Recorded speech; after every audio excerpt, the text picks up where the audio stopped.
Good morning again and welcome to Third Park. We are going to be taking you through an induction module into MIS over the next 1 to 1.5 months. I think let Shivani bring in the curriculum that we have planned. This is something I've been doing for some time now. And then we will obviously move on to, it will be a mix of lectures with some demonstrations, with some question answers and things like that. Is that okay? So feel free to interact, feel free to ask questions whenever you can in between. So today, as we start off, I think we will move on to what is introduction. So the first question, I know you guys do have a little bit of laparoscopy training, but it may not be that advanced. And again, I'm not sure how formal it is, right? So it's more of maybe informal. So this is now to try and formalize it a bit. So why laparoscopy surgery?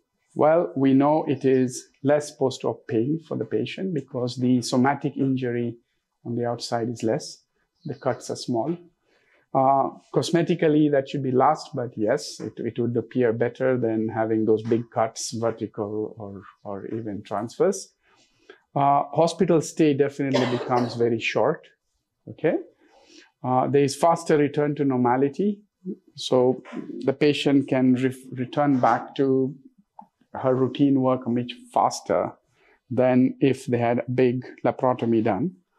Better view and access anytime. Nowadays, I think there's no debate about that. You can do very complex cases laparoscopically, way more than you can do it by open technique. And the reason is you can access places that are very difficult to access in an open surgery. I don't care that you've opened up the abdomen that big, but down there in the pelvis, you don't have the same access. The access with the camera is way better, is way superior. In between those fine structures like the ureters and the major vessels, you don't have access. You're blind there. You're doing your fingers there. So that's very different from laparoscopy. Faster return to bowel function, obviously, because you're not interfering and bringing the bowel exposure to the outside and also to the air. You're not drying it up much. So it's way more controlled and the return to normality is faster. Less wound infection and dehiscence, right? Less tissue trauma during dissection actually makes you have less adhesions. So you don't have much adhesions following laparoscopic surgery as you would probably following an open surgery. There is less blood loss, actually speaking, because you're very minute and because there's magnification. When you get a small blood vessel, you see it. And that little bleeding will make you immediately try to stop it. Okay? So you're not just going to go on and on. When you see blood, because blood diminishes your vision, you actually stop it quickly. And hence, overall, you lose less blood. Magnification with better viewing or definition. You can see a small structure that big. So when you see it bigger, you actually see it clearer. You've understood? And you actually can record all your procedures for training and reviewing. If I go back even to 2004, which is when I started my own private career. So I actually have surgeries from 2004 still recorded. So what I'm saying is I can go back as far as I want, but because I've recorded it in a flash drive or in a disk, or at that time we were recording it on VHS tapes. But I even have the VHS tapes. I don't know how to play them, but so you get what I'm trying to tell you. So basically you record it and it's for future reference and it's also for teaching and review. So there are a few principles that I'll have to change in your mind now. Please understand, I'm not here, and that's going to be very clear. Over the next 1.5 months, it's a short period to try and train people in laparoscopy. But over this period, I'm not here to try and teach you how to do a hysterectomy laparoscopically. I'm not here to try and teach you how to do a cystectomy laparoscopically. Those are things you'll be taught during your training. But I'm here to try and induce some principles of laparoscopy into you so that you can use the knowledge of how to do a hysterectomy to change it to do a laparoscopic hysterectomy. You're getting the difference. I don't need to run through steps of laparoscopic hysterectomy. They are the same as steps of open hysterectomy, more or so, okay? But if you don't know those principles, then you can't convert it to laparoscopy. So any person, according to me, any person who can do an open surgery can actually do a laparoscopic surgery. Yes, what extent of laparoscopic surgery is different. I mean, I don't expect everybody to start doing laparoscopic endometriosis surgery. That is a totally different ballgame. Not everybody to start doing a laparoscopic oncology surgery. You get what I'm saying? But basic stuff, everybody can do. If you can do open, you can do laparoscopy, okay? So the principles are, number one, you'll have to create, maintain, and reduce a pneumoperitoneum safely.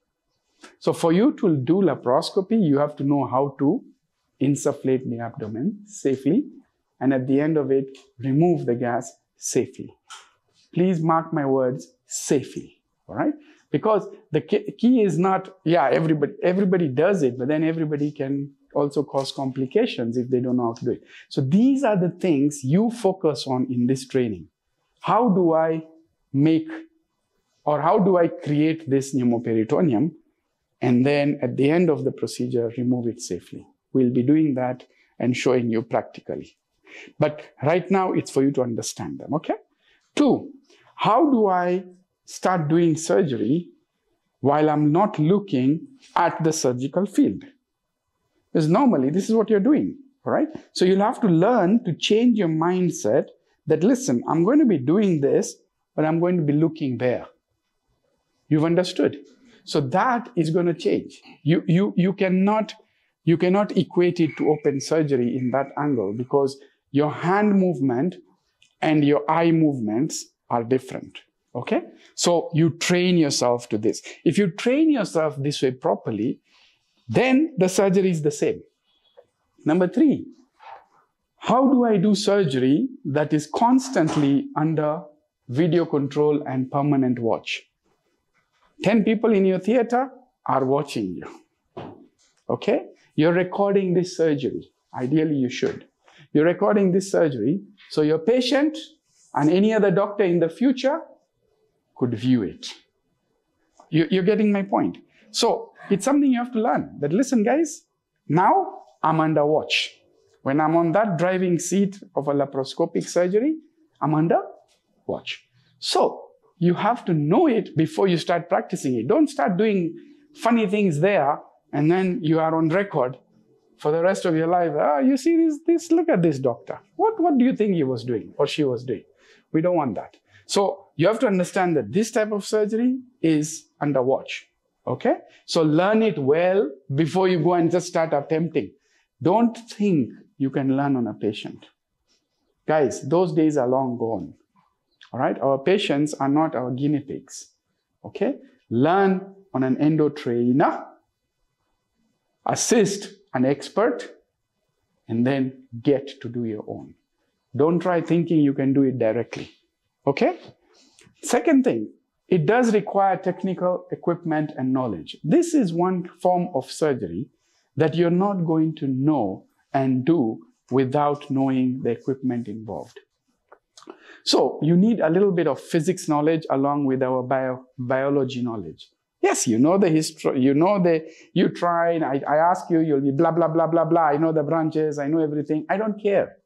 Here, if you don't know how to convert this equipment energy used into that, the insufflator, the light source, the camera, the energy device, you imagine how many things, the monitor, the scope, the camera. So if you don't know how to convert that knowledge of physics to help you get a good view, you can't operate. Make sense? So basically speaking, all I'm trying to tell you is we will need technical equipment for laparoscopy and the knowledge of that technical equipment as well. Don't say, me, I'm here to do my surgery. Nurse, set up. Where? Set up. You get a mistake, you start out shouting at them. Listen, If you want to learn laparoscopy, learn it well, learn your equipment. Make sense? Don't rely on others for your surgery. Laparoscopy is teamwork. I don't care how good a surgeon you may be. All right? You may be the best surgeon on the face of this earth. If I give you novice assistance, you will not operate. If the person cannot show you the camera properly, you will not operate. If the person cannot give you traction when you're holding as an assistant, you will not operate. So, laparoscopy is teamwork. You have to work as a team. So, in this, you'll have no choice but to learn about teamwork. Make sense? Laparoscopy, you'll have to learn ergonomics. So, we'll have a class on ergonomics. What is ergonomics? Ergonomics is to try and make sure that you are also taken care of when you're operating. How to suit your work to your own health as well. You've understood. We are always thinking about our patients. Very important. Who is thinking about us? So in laparoscopy, the ceiling of ergonomics in MIS is very low, which means you make a little mistake in your ergonomic positioning and how you operate, and you are messed up. All right? If you start operating this way, yeah, day 1, day 3, day 5, day 7, shoulder, gone. Okay? I've been through all this. I've learned the hard way. I'm not letting the youngsters do that. No one taught me ergonomics. I learned the hard way. I've gotten a supraspinatus tear. I've done physiotherapy for 6 months for my right shoulder. It still gives me problems. I've had issues with my wrist and my elbow. You get my point? I've had a back issue. These are things I learned the hard way. All right? But now it's part and parcel of my teaching. When you learn the right way. Okay? So that you don't end up with unnecessary issues with yourself. You'll have to learn depth. So in laparoscopy, you don't have a problem. You don't have a choice. You'll have to learn depth. If I look at it, when I'm trying to hold this with my hand here, see what happens? I will go there and I will hold it and I'll bring it up. Okay? When you go to eat food, I will go to my spoon, I'll eat my spoon and I'll eat. Am I right? How many times when you're doing that, have you tried to hold the spoon and it's moving away from you, and then you say, oh, now I got you spoon, all right? And then you take your food and it's missing, and then, oh, now I got. Has it happened? No, because that is in 3D. You've understood? Our normal viewing is 3D. We are seeing depth. When you look at it on the screen, and now you're operating, most of the times you're doing 2D. So when you're doing 2D, you're trying to say, I want to grasp it. It will miss, or you'll overshoot, or you get my point. Until you get yourself trained. Those are things you do on an endo trainer. Okay?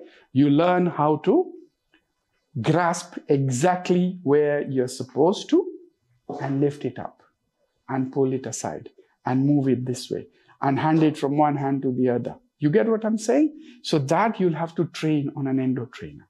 Depth perception, 2D vision. You'll have to learn how to operate seeing on 2D. In 3D, I can tell for a fact that this person is 600 meters behind you. When I take a snap, trust me, and then I look at the scan, I will not know that that person is 600 meters, 600 centimeters behind you. Are you getting what I'm trying to explain? It doesn't tell you that depth anymore. Same thing in laparoscopy. When you have the ureter there and the vessels there and this there and the uterus with a fiber there, you're not busy telling the depth of what is where in 2D. And majority of the places have 2D laparoscopy. It's enough. It's good enough. Okay? Yes, when you're going to do very complex surgeries now, oncology, endometriosis, colorectal surgeries, then maybe 3D gives you an added advantage. And we have 3D here, but it's not everywhere. At the moment, this might be the only 3D in the country. You get the point? But that is because we also do very complex procedures. So you'll have to learn 2D. Okay? You'll have to learn about tactile feedback. What does that mean? You see, Even if I close my eyes and I feel this and I start, if I do this, am I right? I can tell what this is. I can tell the shape, can I not? Even with my eyes closed. All right, now, try and close my eyes and now try and tell me when I'm doing this, I can tell what I'm touching. You can't tell, no one can tell. You get what I'm saying? So second thing, you can't tell what you're looking at or what you're feeling at just by this. And you may not tell the consistency. I can tell this thing is damn hard, it's a metal, okay? But when I use the instrument to palpate it, I can sometimes not tell the consistency. I can tell, oh, this thing is a bit soft, this thing is a bit hard. So there's not zero tactile feedback, but there's limited feedback. You don't get the full feedback. And with experience, yes, your tactile feedback gets better and better and better. But I'm saying initially, you've understood? So you'll have to learn about tactile feedback. You'll have to learn about limited field of vision. Right now, with my eyes open, my field of vision, see my hand, yeah, here I can't see my hand. Bring them a bit in front, I can see my hand. And I'm just looking straight. So what is this field of vision? It's almost 170 to 180 degrees. I can see all this. I can't see behind me. Agreed? In laparoscopy, that's your limited field of vision. All right? So if I'm to see that person there, I'll have to do that. All right? I'll have to do that. Are you getting my point? You'll only see what is in front of you in around a 60 to 80 degree angle. That's all. You've understood? So when you have a field of vision problem, you have to be careful about what is here. So your instrument, when you're just leaving it hanging in there, could be touching somewhere here and you'll injure something without knowing because it's out of your field of vision. You've understood? So one of the things you'll be taught is always keep your instruments in your field of vision. At any time, it's just hanging there. Even if it's not working, it's there. It's not hanging here. Now you don't know what this is touching. Have you understood what I'm trying to tell you? Especially when you're dealing with an energy device or a sharp. You have a needle, you don't put it away that side and say, now, okay, let's go on. But what is that needle touching there? Do you know? You don't know. So unless you are a pro, keep your instruments in your field of vision, which is limited in laparoscopy. Make sense now? So can you see what I'm trying to tell you? I'm trying to tell you laparoscopy is not difficult, but laparoscopy is unique in terms that you'll have to learn certain things that you weren't aware of. You've understood?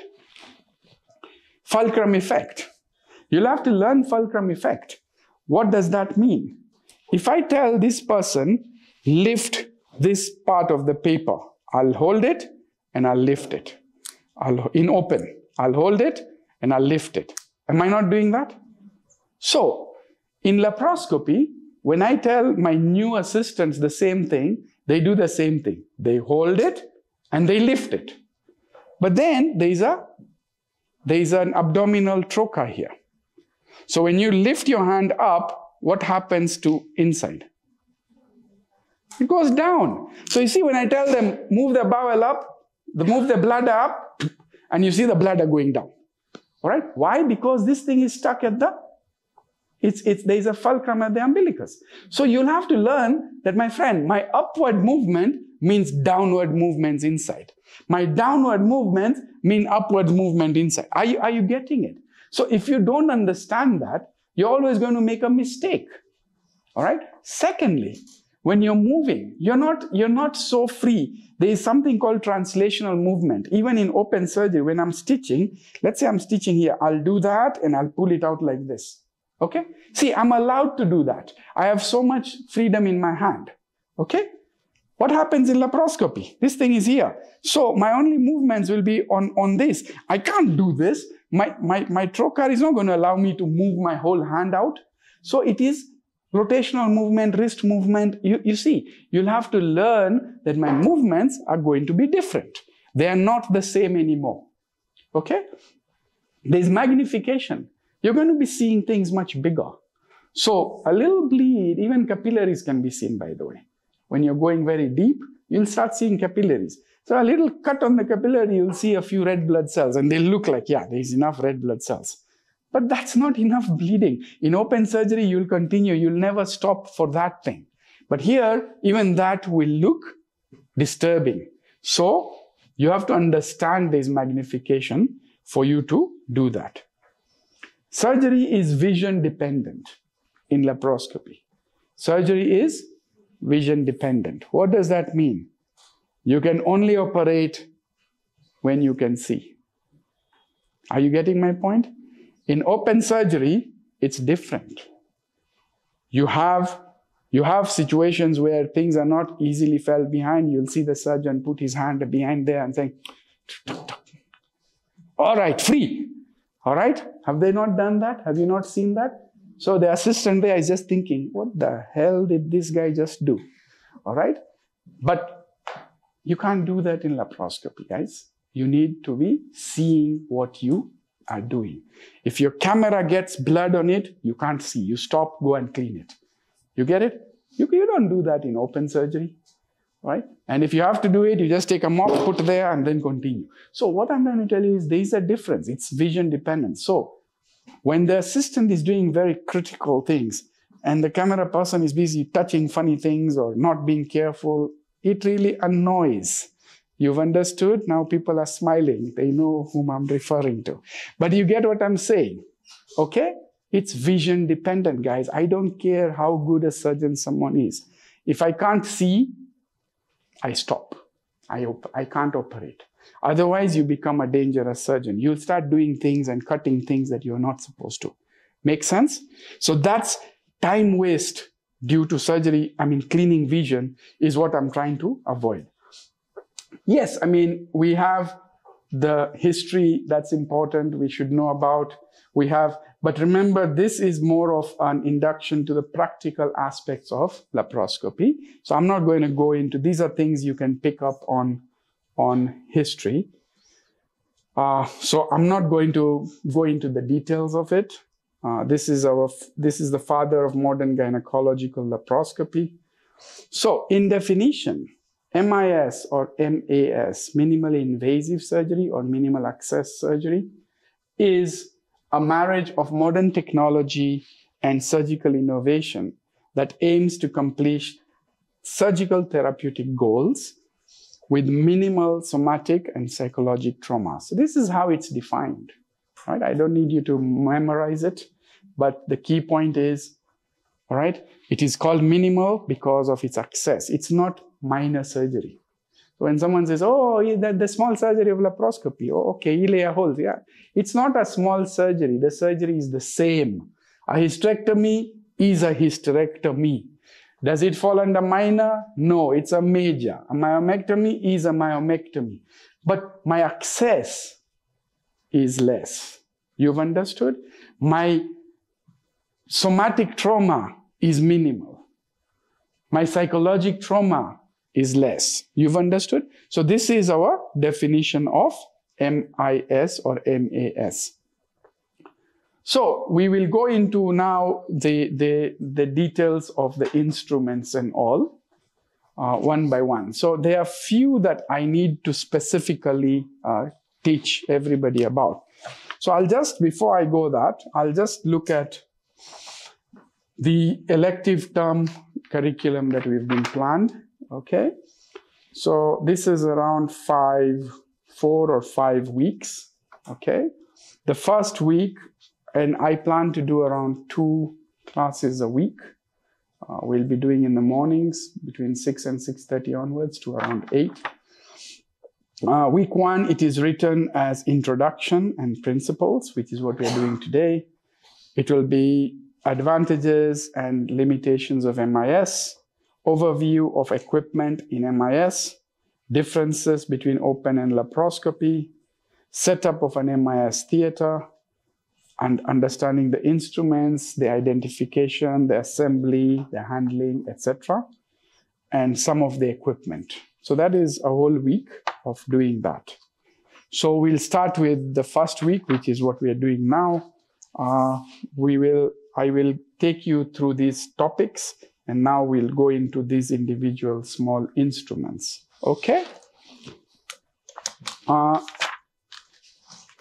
So we've gone through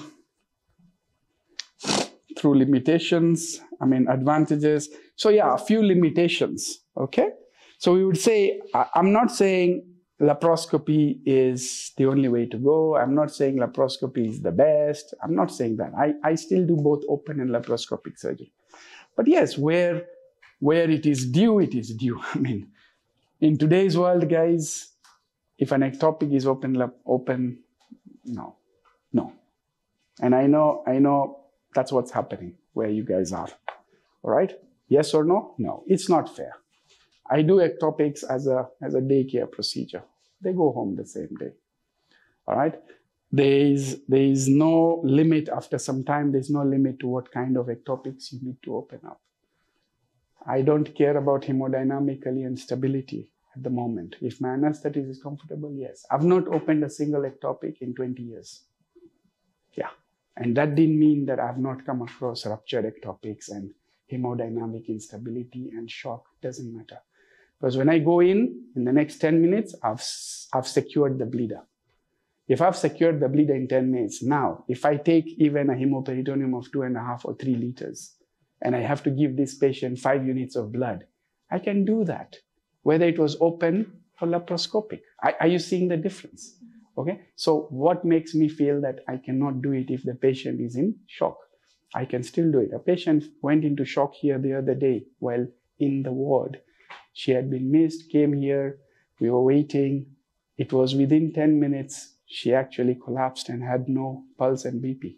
In the next 10 minutes, the patient is in theater, the ectopic has been secured.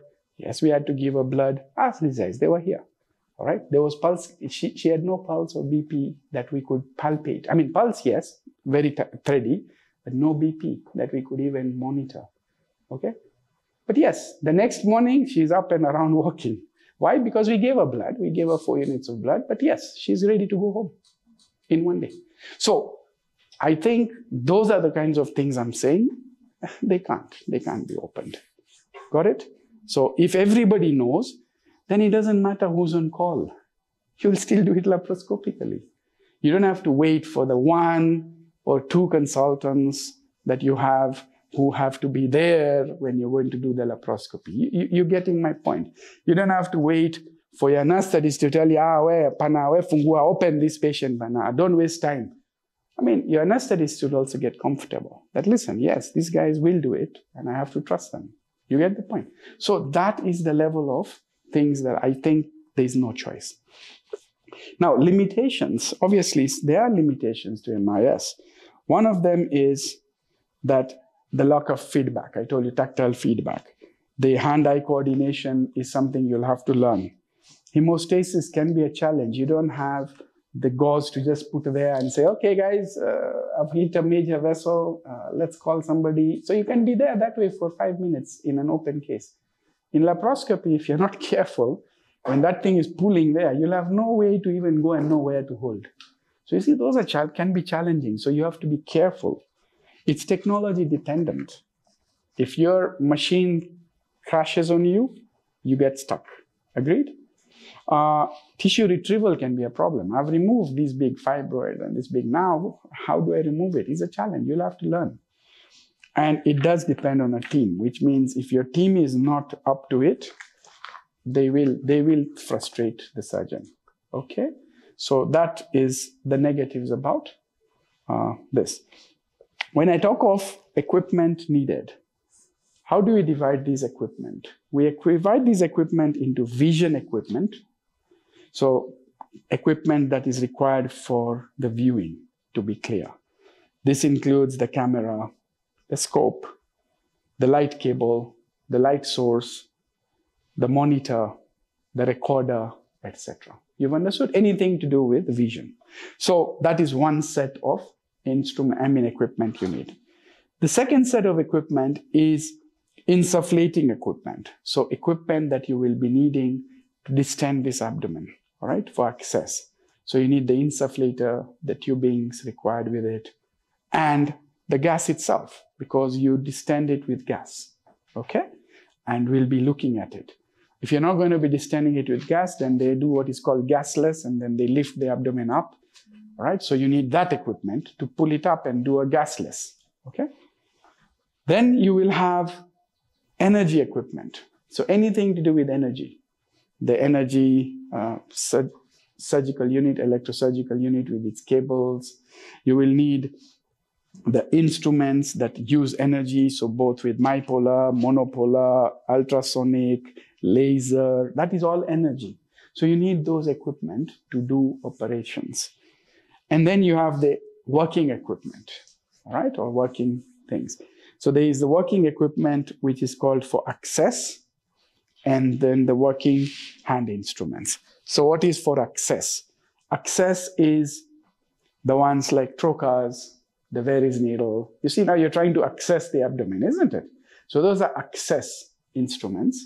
And then you have hand instruments, which are actually operative instruments. So you have graspers, dissectors, needle holders, scissors, probes, suction cannula, etc., etc. So the rest of them. So this is how you basically divide the things you'll be using in laparoscopy. Clear? So we move on to now checking on open versus laparoscopic surgery. So a few differences, as we have said, based on the talk, a few differences between open and laparoscopic surgery. We can say that open surgery could be taken as maybe fast because you've been trained into it regularly. And laparoscopic surgery is very slow and steady. But I did not mean it's longer. I do not mean it is longer. Once you are experienced, laparoscopic surgery is equally fast or probably faster, because the time you take to open the abdomen and the time you take to close the abdomen can be shortened dramatically in laparoscopy. All right? There's a surgeon who came there. We did an endomarathon just last week. Okay? And one of the surgeons there actually, and I know now a number of them, has put up on his page a laparoscopic hysterectomy that he did from skin to skin in 9 minutes. In 9 minutes. Tell me which open surgery will finish in 9 minutes for a hysterectomy. You get what I'm saying? I mean, you may be very good, but yes, 9 minutes is something. And I've seen an 8-minute as well. So what I'm trying to tell you is, with experience, it reaches a point where that guy goes in and comes out and has finished a hysterectomy in 9 minutes. Okay? So these things happen. With time, that is relative. In open surgery, your hands are as good as your eyes. In laparoscopic surgery, you stop when you don't see. We talked about it. Okay? In open surgery, dissection precedes. In laparoscopic surgery, hemostasis precedes, which means for you to do a very clean, meticulous surgery, you don't want blood soiling your field. When it soils your field, you don't see the planes properly. All right? Advanced surgery in laparoscopy involves going into the retroperitoneal spaces, around the major vessels, around the ureters, around, you get what I'm saying, around the planes of the bowel. So in those planes, in those areas, there's a plane that you see, and when you separate it, you can easily dissect and move ahead, and you have those guidelines to take you through those planes. You've understood? It's way better than in open, for sure. I mean, I can say that categorically because I do both surgeries anyway, okay? So, but if you get blood staining there, it dampens the view. If you get blood stain and then you have to wash and suck, meaning you're now irrigating and sucking, the planes are lost. Now you'll not see those bubbles and the champagne effect that we will talk about. You'll not see that anymore.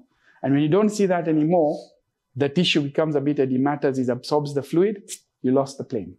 So you will see advanced laparoscopic surgeons would never be irrigating during a surgery. They don't irrigate.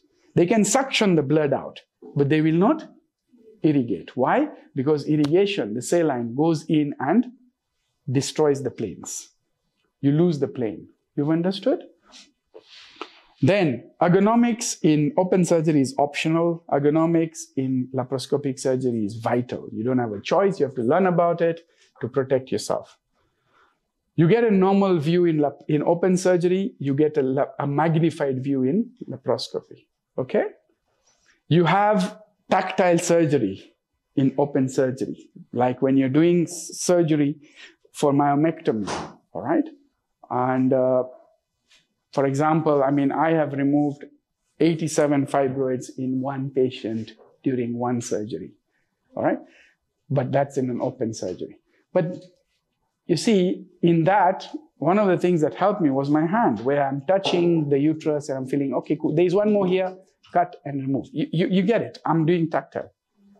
If I was doing open surgery, if I do this, how will I know where my fibroid is? So in myomectomy laparoscopically, yes, I've removed up to 24 fibroids laparoscopically in one patient. But I always do a proper mapping of that fibroid uterus to know where I'm supposed to find these fibroids. So in my head, I have the MRI picture, for example, or I have the films there, and I know 1, 2, 3, 4, 5. There are 5 here, there are 3 here, there are 2. I don't go for those many fibroids usually laparoscopically. Usually they're limited, 4, 5 fibroids, 6 fibroids, that's okay. You've understood. But I know where they are. And I would use that information to guide me. Because my tactile feedback to feel where these fibroids are, I'll see the one that is out there subserous. But once it's inside that muscle, how do I know where it is? Unless I know beforehand that it was there. You getting what I'm trying to tell you? So you need to do your mapping properly because your tactile feedback is limited. You get 3D vision in open, you get 2D or 3D in laparoscopy. The anatomy in open surgery is still related to the anatomy we were taught, or you are taught. You are taught anatomy in that position, okay? In laparoscopy, this is no longer it. The patient is now that way, and secondly, the patient is now head low, so everything has moved from its anatomical position. You've understood? Then on the screen, what is seen anterior on the screen, superior on the screen is anterior on the patient. Are you getting my point? What you're seeing here, this is anterior, this is posterior. But on a screen, this is superior, this is inferior. You've understood? Secondly, when you're doing some procedures, you're putting in an elevator and pushing the uterus up that way or that way. You've understood if we're doing pelvic surgery. So what does that mean? You're moving that uterus from its normal position and pushing it. So again, it's not in an anatomical position. It's not where it was sitting, it's where you're pushing it. So you see, things change. You're getting my point? So you have to relearn anatomy. And that's why any detailed laparoscopic course will involve a course on the pelvic anatomy or the anatomy. You've understood? So you're retaught. Here is where the vessel is. This is where the ureter crosses over, and we show you. And it's one of the best ways nowadays to learn anatomy, actually. It's even better than doing it the way we learned it in open cases. Even if you're doing a cadaveric course, if I show you the anatomy on a cadaver laparoscopically, it's more superior than you going in and doing it yourself open. You've understood? Because you will see it crossing over and running between, and way better with magnified view. So I think anatomy in the future might be taught laparoscopically. You've understood? I think it's important, right? Then it's maybe quicker to learn open surgery, and you will require to train your mind to learn laparoscopic surgery. So that's the difference because of the slow learning curve, of the fulcrum effect, of the long working instruments. They are different. You've understood. So you'll have to learn that. And normally, the incision is, in open surgery, is over the target. And if the exposure is poor, what do? Extend the incision. In laparoscopy, you can't do things like that. Your hole is there, you've decided, pre-decided, I'm going to put it here, and then I'm going to operate there. That's how it will remain. You get what I'm saying? That's how it will remain. You cannot now saying, let me extend this incision and make it bigger. Gas will leak.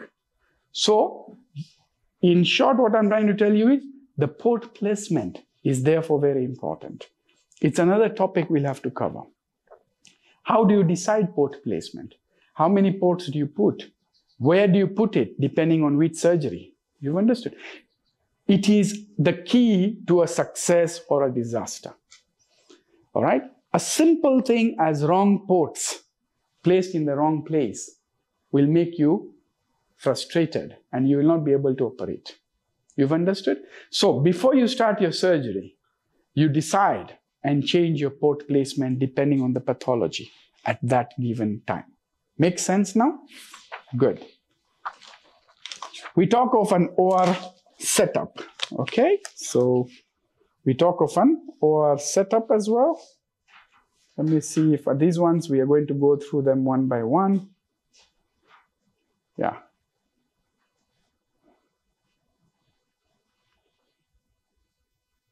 Fossils, we don't need to note. Okay, so we got an OR setup. So in an OR setup, this is what I want us to understand. So in a normal situation, let's say that is the patient, the bed. Okay? So if you have the bed with the patient, all right, in that position, now this is the head end, the low end. The anesthesia machine will come somewhere here with your anesthetist here. This is the OR setup of a typical or a proper laparoscopic unit, okay? Obviously, there are exceptions to the rule, and that we will decide, but this is how it would be. At the head end, there is the anesthetist. Normally, a right-handed surgeon most of the times can stand on the left side of the patient. So this would be surgeon, and this would be assistant. Okay? If we are doing a laparoscopic surgery in the pelvis, many times as gynecologists, we also might have to need access from below. Okay? So we need access from below to elevate the uterus, maybe to help with the retrieval of the specimen from vagina, etc., etc. So you may need another assistant here, and these legs will actually now be on a stirrup. Okay? And that we will discuss in positioning. So I'm not discussing positioning, this is setup. So you'll have a second assistant here. Make sense? So this is your setup of this place. Then, please remember, this surgeon is going to look at the surgery on a screen which should be placed opposite him. Okay? Straight. So if he is facing this way, the table is here, straight. Not this way. Okay? We'll be discussing that in ergonomics. So, straight opposite. This guy needs a surgery assisting him, which will need a screen here. Make sense? So ideally, this is how it should be. But a typically ideal situation would be this guy is also assisting you. And that second assistant should not be like this all the time, looking at this screen this way. You've understood? Look at this turn. This is bad. So ergonomically, this is dangerous. Okay? So ideally speaking, this person should have a screen somewhere here as a third one for this person to see here. Are we now understanding? So this is a typical setup. But this screen is optional, but these two are not optional. If for some reason the theater does not have two screens, it has one screen, where would you put it? Here, because the surgeon is the most important guy in the theater, so make sure the surgeon is comfortable. I don't care about the assistant, let him turn this way and look. Okay? No, it's wrong. Because frankly, and there are situations where I know that happens, where they feel the surgeon is the one who should get what he wants. So what about the assistant? All right? So this is wrong in that situation. If you're dealing with one, okay? If you're dealing with one, so you have this, then that screen comes somewhere here. So you have an assistant surgeon. They both look that way. So bring it in between the patient's legs. So if it's one, that's the position. Are we understanding? Then we are talking of the whole cart. So this is just the screen. The cart is where all the equipment is placed. Okay? So you have the insufflator, the light source, the recorder, the camera processor, the energy device, this, you get what I'm saying? Suction device, the blah, blah, blah, the whole thing. Now that is the cart. It has all the equipment. You've understood? So that cart should be placed, it will be on a side somewhere, the whole tower, and it will have the equipment there where you'll now have these tubings and all going from all over the areas. You've understood? So the cart is normally placed on the opposite side of the surgeon. You've understood? Because he needs to also see the settings, he needs to see the pressure, he needs to see that. So you can't put it behind him. Okay? So it's that position. Then obviously ergonomically, there is another placement we'll be talking about. So how do you place the foot switches of the energy? How do you place? You get what I'm saying? So that we'll cover in energy. Okay? Good. So this is about office, the OR setup. The scrub trolley, we forgot. The scrub trolley also comes on the side of the surgeon. All right. So when we are operating, if this is the surgeon, the assistant, the surgeon, the assistant, the tower, the monitor, if it's one, or if it's two, it's this way. The scrub trolley will be somewhere on this side. So they can give him, you get it? So this is a proper OR setup. Clear? Any questions so far? Any questions so far? No. So for a successful laparoscopy, what are the ingredients of this, all right, cooking recipe? The ingredients are a surgical team, surgical skills, okay, and a well-designed and an organized OR. If you have these three, then please feel free to proceed. If you have breakup anywhere here, don't take it to the next level, okay? Now we go into instruments. So we are starting off with the instruments. Every instrument that we are going to be discussing, my friends, few things are extremely important. Now, this I need you to note down, okay? Number one, every instrument you should know the name, the parts, the uses, the cleaning and sterilization process, its substitutes, the complications it can cause, and its maintenance. Have we understood? So when I give you this, and I tell you, please tell me, I need you to know its name, its parts, its assembly and disassembly, its uses, its cleaning and sterilization process, what can be used if this is not there, what are the complications this thing can cause, and how to maintain it. Are we understanding? Guys, and this goes with every instrument. Even in an open surgery, if you have an artery, don't just know this is an artery forceps. Know these things, all right? How do I clean it? How do I maintain it? Know these things. Am I clear? This way, you are a complete surgeon, all right? Otherwise, you're just being told here, and then you're told, you know what, open and close this way, so you know open and close this way. And I think you can use that instrument, my friend? No.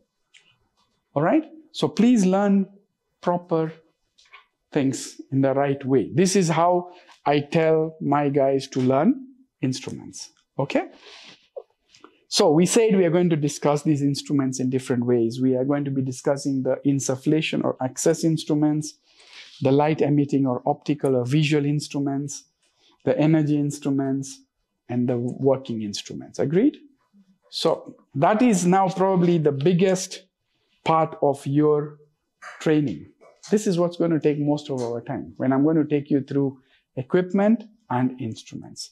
I told you, I'm planning to set up a whole fellowship program, but when a fellowship program comes through, then it will include every single aspect of every surgery as well. So the tips and tricks of a proper hysterectomy, tips and tricks of a myomectomy, you get what I'm saying? But I don't think I can do that in our course. Our course is basics, and our course is for introduction to MIS. Got it? So when we do that later, we'll talk about it later. So we start with a trocar and cannula setup. So this is an example of a trocar and a cannula. Okay? So please don't call this a trocar only. Don't call this a trocar. Nipe trocar. Frankly, if you tell me nipe trocar, I'll give you this. Okay? Nipe cannula, I'll give you this. So don't look at me funnily, but that's what you asked for. Okay? Because this is a trocar and this is a cannula. You've understood? And when put together, they are trocar and cannula, or this is called a port. So give me a port. Okay? Give me a 12 mm port. Give me a 10 mm port. You've understood? And that way I'll place the port into its places that we want. Port placement. You've understood, guys? So trocar and cannula is what we are talking about.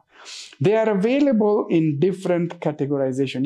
You divide them into different ways. Number one, based on size. So based on size, we have a 3 millimeter port, we have a 5 millimeter port, we have a 10 millimeter port, we have a 12 millimeter port, and a 15 millimeter port for robotics. Clear? So these are the sizes. And we even have 7 millimeter in between. We have an 11 millimeter. So it's good to know these are the commonly available ports. This is, it's written here, it's 11. Diameter 11. Okay? So this is diameter 11. Okay? This is 12. Can you see? It's written. I'll pass them around. This is 5. This is 7. You've understood? So you see, we have different ports here, and I'll just show you these ports as we move, as we go around. So that's one way of dividing them. The second way of dividing them is to divide them into reusable and disposable. Okay? Reusable and disposable. Disposable are these ones that are single use. Okay? They are usually in plastic material. They are disposable. When this disposable can be divided further into bladed, non-bladed, optical, etc. So what do I mean by bladed, non-bladed? At the moment, I think I only have non-bladed. So these are all non-bladed, okay? So in bladed, when I push this, just check for bladed. When I push this, you'll see a blade, okay? That comes out. This is non-bladed. This is non-bladed. This is non-bladed. So you can call this a non-bladed, disposable, 12 millimeter trocar port. You've understood? So that's what you tell somebody. Give me a non-bladed, da-da-da-da-da. So when dividing it, I mean, if you are to talk in a universal language, talk that is something that is inclusive. Don't give shortcuts. I mean, it might be a language between you and your nurse, but everybody else might not understand. So learn the correct language first, okay? The reusable are divided into The reusables are something that you sterilize, okay? So reusable are divided into different. So one is size. So 5, 7, 3, 12. Got it? Secondly is based on this tip. So this tip, this is what is called a pyramidal tip, okay? A pyramidal tip. You have pyramidal tip, you have conical tip, you have blunt tip, you have safety tip, and you have the one that is called Hassel's. So this is bladed. Now you see, when I push this, can you see there is a blade here? So when this goes in and it touches the skin, this blade comes out, it pushes through, and the moment it passes through the skin, it will come out, spring out, and then it protects again. So now the blade is not active anymore when it's inside. So this is a bladed trocar. You've understood? So we are dividing them into these ways. Agreed? Clear? Yes. Next, we have to understand that these, if you're talking about the parts, okay? So you have the trocar, you have the cannula. This cannula, this one is a modular one, so it has different parts. It has a shaft, you can break it up, then open it up again.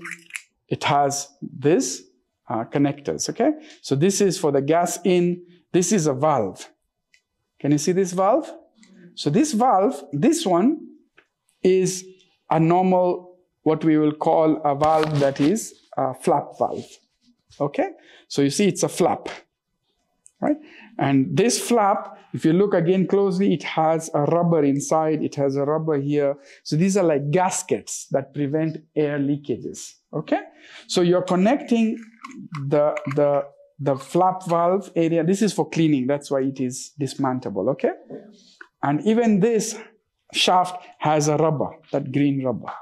So these rubbers are to prevent gas leak. Now, when cleaning and this, if this is leaking, then, I mean, if this rubber gets lost, then you could connect this, but I can tell you this now valve will be constantly, this trocar will be leaking. You've understood? So that's how people don't take care of these things, okay? When you talk of this, whenever it is in line with the opening, it is open. When it is against it, it is closed. So when connecting gas, this is open and this is closed. When you look at this, all these trocars, when you see them, they actually have holes on them. All right? They have holes on them. So you will see most of these have, for example, even here, there's a hole on this cannula shaft. What is this hole for? This hole is to guide us. So when you go in, there are certain rules I'll be teaching you at the end of it. When you go in and the skin has passed this way, if there is air inside, then you will hear a hissing sound as it comes out and you'll know, yes, I'm in. If there is no air and it is gone in direct trocar entry, we'll discuss that, then this will suck in air and the bowel that was here will fall off. You've understood? Otherwise, it would have been a problem. You will be going through and through bowel. All right? So these are those safety mechanisms. Are we clear? How do we control this valve? So this valve is radial valve. If I look at this valve, this is in the disposable. If I look at this valve, see, this valve is called a radial valve. So you see, it has many of them like that, and then it will open like this, and you see a radial valve. Then you have a bicuspid valve, where you'll have a valve that is just two. Okay? So you have a flap valve, one, bicuspid valve, tricuspid valve, and radial. Radial is, you've understood. So this is all ways of preventing gas leakages. Okay? See, this is bivalve. See, this is bivalve. So please pass it round. So bicuspid valve, radial valve, this is radial valve. Okay? Then you have the single one that is the flap valve. So basically all these are different ways of gas prevention leakages. Okay? The next thing you need to know is now how to hold the trocar. So it's important that we know how to hold the trocar. The trocar and cannula, when inserting the port, is held in the form of like a pistol. Okay? So you have a pistol grip. You put it here over the thinner eminence. Okay? You hold it here to protect this, and you have a finger here to protect when you're pushing. Joy? Joy? Okay. That sponge. So you hold it in this fashion. So when you're pushing it, this will act as a protection. You've understood? If you don't have the protection, then you will have a problem when inserting. So you see, I'm inserting this way. Let's say this is the patient's abdominal wall. Obviously, we'll discuss how to do it. So you're going it that way. And now you see, it's going to be tenting until the peritoneum, and then it passes through. You've understood? So this is to protect, so that you don't go and hit a major vessel by mistake. Okay? So this is how you would get in when you're putting in the first ports or the second port. Okay? The next thing we need to know is, when you're introducing it, do you rotate or don't rotate? Now, whenever you have a reusable trocar, most of them are done with rotation, except the Hassans, which you're dissecting all the way and then just putting it in direct because it's a blunt trocar. But conical tip and pyramidal tip are rotated. So you're going this way. Okay? But a bladed tip, all right, is not rotated. When you have a blade, you can't do this. How do you cut with a blade? All right, so a bladed tip is just pushed straight. This held the same way, push straight, tuck. You've understood? Because the blade will cut and it will pass through. Have you understood? So you don't rotate a bladed tip. Am I making sense, guys? So these are small things, but they're very important. You decide which trocar cannula you have, and now you decide whether you will rotate it or not rotate it. Okay? The next thing is, yes, if I am to ask you a question when it is very sharp and when it's a bit blunt, which one is better? Which one is a bit better? Blunt. No. Because you know what's going to happen when it's blunt? You're going to require more pressure to push it. So it'll be like, tuck. It will suddenly give way. What will happen? Something down there. Whereas when it's sharp, it will go in like butter. And you're in. Are you getting it? So you have more control over a sharp trocar, okay? Or a sharp port. So please, when it gets blunt, replace it. Or if it's reusable, see if you can sharpen it. I don't care. But don't use a blunt trocar. All right? The only blunt trocars we use are the ones for open entry, which is called the Hassan's technique. Okay? That is used, preferably many surgeons use it, but they would dissect all the way, they would put a suture around, you know, like a pus string, then they'll have opened the whole thing. Then this blunt is just to go in and put it like this. But it's already open. You understand? They are not using force to push it in. You can't use force to push it in with a blunt instrument. A blunt instrument, how will it open that area? You get it? So for the blunt entry or the open access, you have already cut it all the way up to the peritoneum. Then you just push the blunt trocar in. Make sense? Good. Great. There is something called optical trocar. So optical trocar is where you would, even this is a type of an optical trocar. Where is, yeah, this is a type of an optical trocar. So what we mean is, you see this hole here? So when I put in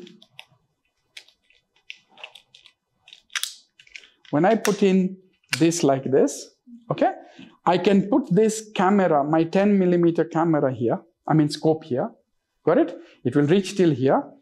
Then I will fix this camera here. You've understood? And then you will be seeing through this tip here. So you have the scope connected.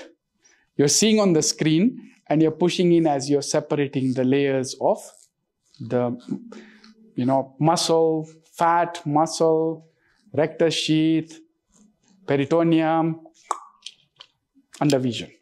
Got it? So that's called an optical trocar. Got it? So that's another way of doing it. And in some cases, that is necessary because you are not sure if there are adhesions in or not. So you're trying to go in with vision. Options. These are all options. We will discuss about hybrid and all later. Release, we have discussed it. Flap and all. Great. Any questions in regards to the ports? Now, regarding port placement, we'll look at it as a different topic.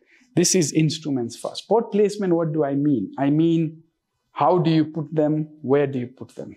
Okay? And how do you decide the placement?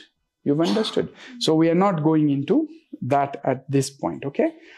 But a few things about the tips for entry. So we can discuss entry, and then placement is different.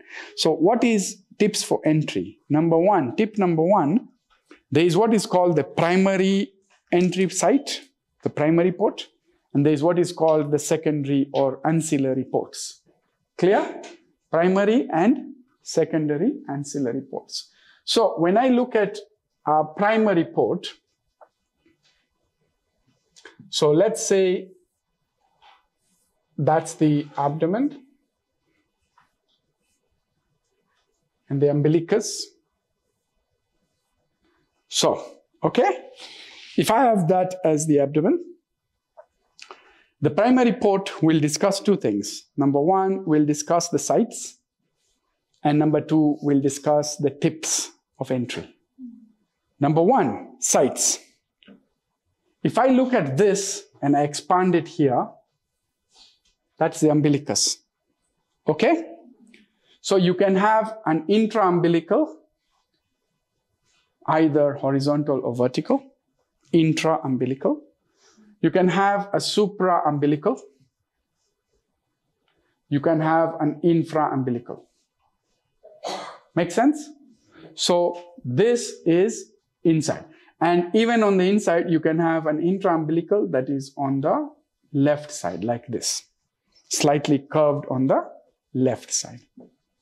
Are we clear? So this is all umbilical here.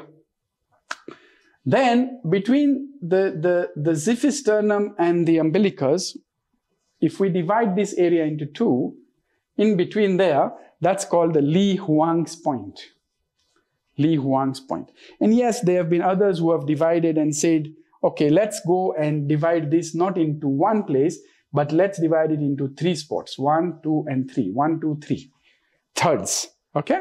So then there is something here. They say this is lower Li Huang's, this is upper Li Huang's. Clear? So these are primary sites that you can have. Then if you have the clavicle, the mid-clavicular line, and then it crosses the subcostal margin, the rib, okay? And you go around 2 to 3 centimeters below that, that is called the Palmer's point. So you have a Palmer's point here that can be another entry site.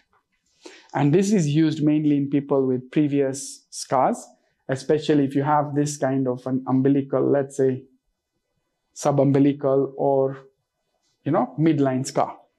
You got my point? So if you have that kind of a scar, then you're better off going a bit away from it because you might hit adhesions that have been stuck there, okay? So this is the Palmer's point. Along this level, again in the same spot, there is another described position called the Jane's point, J-A-I-N-S point, Jane's point. Now, these Palmer's point, Jane's point, are areas that have least adhesion risk. Okay, anyone can tell me why this point might have least adhesion risk? It's not like it's not possible, but it's least. And the reason is, What structure is under here? What structure is this? The stomach. All right? Do we eat every day? Do we forget to eat? We don't forget to eat. So when we eat, all right, we distend the stomach. Then, do we forget to poo? No. When we poo, are you getting my point? So you see, this, every day. So when you have had adhesions, when you have had a surgery, the omentum, the intestine will stick to a place that now remains steady, and it goes and now it gets stuck there. You get it? Now if the stomach is going to do this every day, are you getting my point? There is constant movement every day. Even if there's something stuck there, the next day it will distend and release it from there. Are you getting? So there's a less chance that things will get stuck here because of that movement. Now am I making sense? Whereas here that movement is not there. It's very subtle, so it sticks. Got it?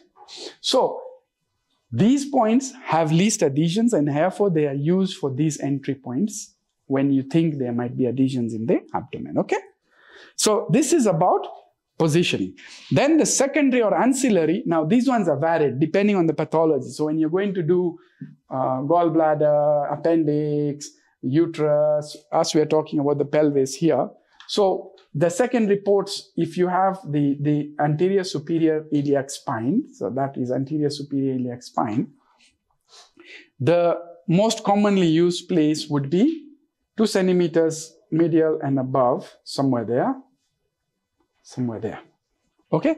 But it's not standard again, depending on the pathology. So if you have a uterus that is now that big because of fibroids or adenomyosis, you can't go and put it here. You'll struggle. So you might have to move a bit higher. You've understood? Yeah. So those are called secondary ports. Okay, so you have primary port, then you go inspect and you put secondary ports. Now, the tips and rules, these are non-negotiable.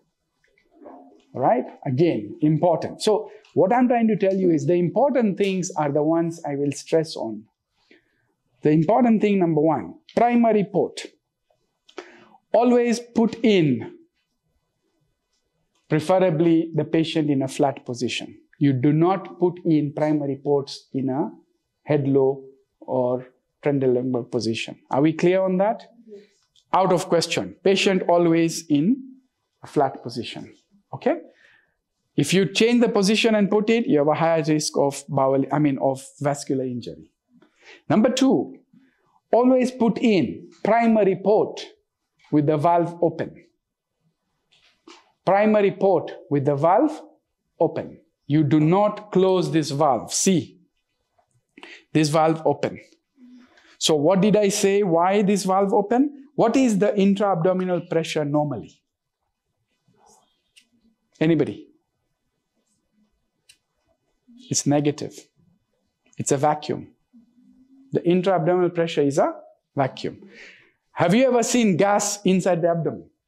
When you see gas inside the abdomen on an X-ray, what do you think? Oops, there's a perforation. Yes or no? Do you see gas? Do you see air inside the abdomen?